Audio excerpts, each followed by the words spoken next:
السلم كافة ولا تتبعوا خطوات الشيطان إنه لكم عدو مبين. صدق الله العظيم. اللهم صل على محمد وعلى ال محمد وبارك وسلم كما صليت وباركت على ابراهيم وعلى ال ابراهيم انك حميد مجيد. حاضرین گرامی، اللہ رب العزت کا بے پناہ شکر اور احسان ہے، مالک کریم نے ہم تمام لوگوں کو ایک بار پھر جمعے کے دن عطا فرمایا اور ہم سب رب کریم کی بارگاہ میں حاضر ہوئے۔ کل کا دن عید کا دن تھا، جو سال کی بڑی عید تھی، جو خوشی منانے اور خوش ہونے کا اہم دن تھا، اور خود شرعی طور پہ اللہ کی طرف سے انعام کے طور پر ہم لوگوں کو عطا ہوا۔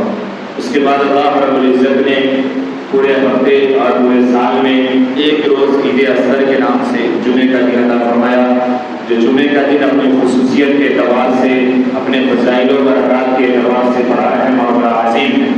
ہمیں ہر جمعے کی قدر کرنی چاہیے، ہر جمعے کے اہتمام کو پورا کرنا چاہیے، ہر جمعے میں جو سنت چیزیں ہیں اس پہ عمل کرنی چاہیے، ہر جمعے میں سنت کو زندہ کرنا چاہیے، ہر جمعے کو سورہ کہف کا اہتمام کرنا چاہیے، پڑھنا چاہیے، ہر جمعہ کو درود شریف کثرت سے پڑھنی چاہیے، ہر جمعہ کو دعاؤں کا اہتمام کرنا چاہیے۔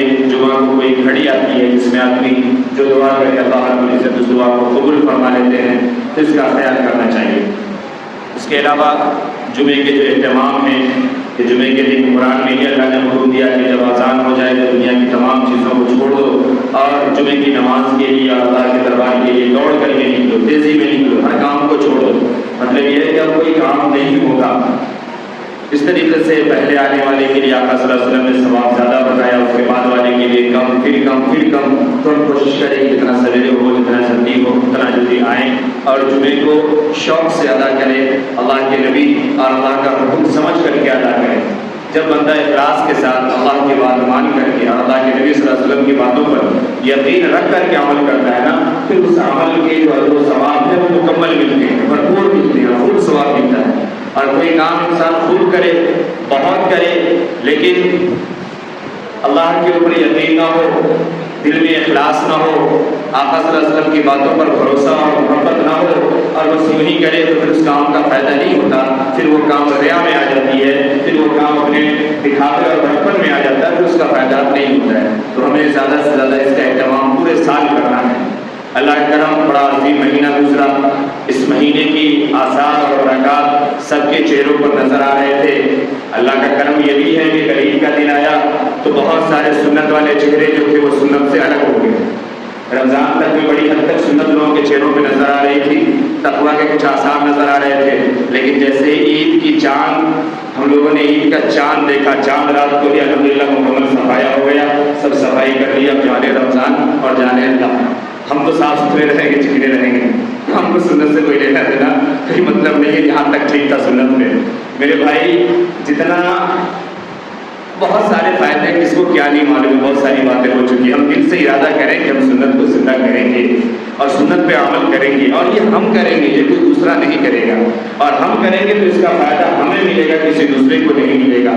من عمل صالحا فلنفسہ، اللہ نے قرآن میں بیان فرمایا کہ جو نیک عمل کرتا ہے، جو میرے حبیب کے طریقے اور راستے کو اپنا لے گا اور اپناتا ہے، اطیعوا اللہ و اطیعوا الرسول، جو یہ کام کرتا ہے اس کا فائدہ کسی دوسرے کو نہیں ہوتا، یہ کسی دوسرے کو بعد میں ہوگا۔ فلنفسہ، اپنی ذات کے لیے کرتا ہے، اس کا فائدہ خود اس کو ہوتا ہے، دنیا میں بھی اس کا ریٹرن اس کو ملتا ہے، اور آخرت میں بھی اس کے مقام و مرتبے بلند ہوں گے، عظیم ہوں گے، درجات اس کے بڑھے ہوئے ہوں گے۔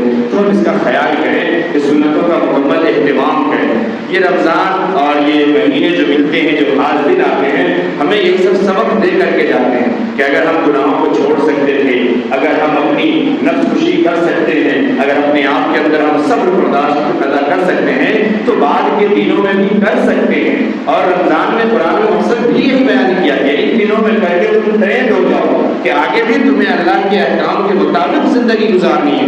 اللہ کہتے، کل میں نے آیتیں آپ کو سنائی تھی، اللہ رب العزت کل تک کے لیے صرف نہیں تھے، وَإِذَا سَأَلَكَ عِبَادِي عَنِّي فَإِنِّي قَرِيبٌ، جب بھی رب سے ضرورت پڑ جائے اور جب ہم رب سے لو لگا لیں، جب ہم رب کے سامنے اپنے سر کو جھکا دے، اپنی جھولی کو پھیلا دے، اپنے گناہگار ہاتھ کو اٹھا دے، اپنے آنکھوں سے آنسو بہا لے، اپنے دل سے ہم شرمندہ ہو جائیں، اللہ اس دن قبول کرنے کے لیے تیار ہے، اللہ اس دن بندوں کی باتوں کو سننے کے لیے تیار ہے، اور اس دن بندوں کی مغفرت کرنے کے لیے اللہ تیار ہے۔ اللہ سب دن اللہ ہے، اللہ کے خزانے سب دن اللہ کے خزانے ہیں۔ شرط یہ ہے کہ ہمارے اندر اخلاص کتنا ہے، ہمارے اندر محبت کتنی ہے، ہمارے اندر جستجو اور طلب کتنی ہے، ہم نے اپنے آپ کو چھوٹا کیا یا نہیں کیا، ہم رب کے احکام کے سامنے جھکے یا نہیں جھکے۔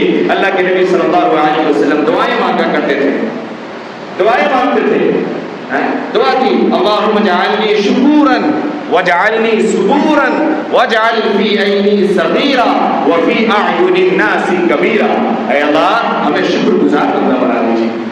اللہم اجعلنی شکورا، آقا صلی اللہ علیہ وسلم کی دعا ہے، آپ صلی اللہ علیہ وسلم سکھاتے تھے اور پڑھتے تھے اللہم اجعلنی شکورا، اے اللہ ہم شکر گزار بندہ بنائیے، شکر کرنے والا بنائیے۔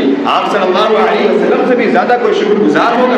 آپ صلی اللہ علیہ وسلم سے بھی زیادہ تکالیف اور علائم اور مصیبتیں کسی کو بنائی تھی؟ آدھے تمام انبیاءوں کی مصیبتوں کو اگر ایک طرف رکھا جائے اور جناب محمد رسول اللہ صلی اللہ علیہ وسلم کے ساتھ جو معاملات ہوئے اس کو ایک طرف رکھا جائے تو آپ کا پردہ بھاری ہو جائے گا۔ لیکن آپ صلی اللہ علیہ وسلم ایسے حال میں بھی شکر کر رہے ہیں، رات رات بھر نمازیں پڑھ رہے ہیں۔ اللہ کے رسول آپ تو بخشے بخشائے ہیں، آپ کیوں اتنی مشقت برداشت کر رہے ہیں؟ آپ کیوں اتنی رات رات بھر عبادتیں کر رہے ہیں کہ آپ کے پاؤں مبارک میں ورم آ جا رہا ہے؟ آپ یہی فرما رہے ہیں کیا میں شکر گزار بندہ نہ بنوں؟ افلا اکون شکورا، کیا میں شکر گزار بندہ نہ بن جاؤں؟ میں اللہ کا شکر ادا نہ کروں؟ اللہ نے اگر مجھے اتنا بڑا بنایا ہے تو اتنا بڑا ہونے کا شکر بھی تو مجھے ہی ادا کرنا پڑے گا نا، تو میں شکر گزار نہ بنوں؟ اللہ کے لیے دوسری دعا مانگتے تھے اسی میں وجعلنی صبورا، اے اللہ مجھے صبر کرنے والا بنا دے۔